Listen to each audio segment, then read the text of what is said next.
হরে কৃষ্ণ, নমস্কার সবাইকে। আজ কিছু বিষয় নিয়ে আলোচনা করতে এসেছি।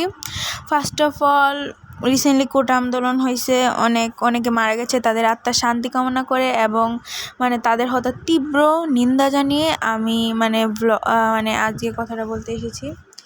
তো যেসব স্টুডেন্টদের মারা হয়েছে বা যেসব স্টুডেন্টদের গায়ে হাত তোলা হয়েছে, আহত করা হয়েছে, যারা করেছে তাদের বিরুদ্ধে প্রতিবাদ করলেই তুমি গ্রেফতার হবে।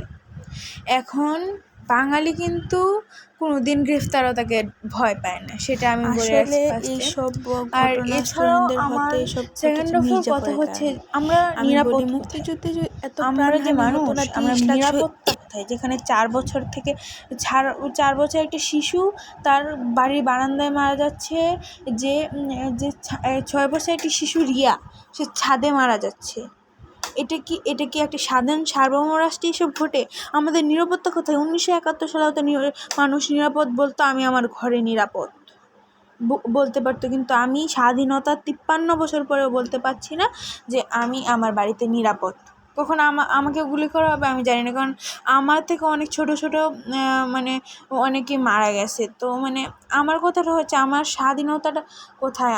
আমার যে মৌলিক অধিকার সেটা কোথায়? আমার তো নিরাপত্তা নেই। নিরাপত্তাও তো বাংলাদেশের মৌলিক 6টি মৌলিক অধিকারের মধ্যে একটি।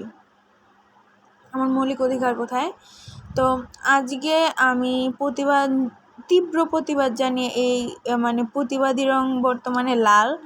তো যারা প্রতিবাদ করছেন না, আমি বলবো অবশ্যই প্রতিবাদ করেন। আমি কাল পর্যন্তও প্রতিবাদ করিনি, বাট আজ আমি ফ্যামিলির কথা না শুনে এখন আমি প্রতিবাদ করা স্টার্ট করছি এবং আপনারা প্রতিবাদ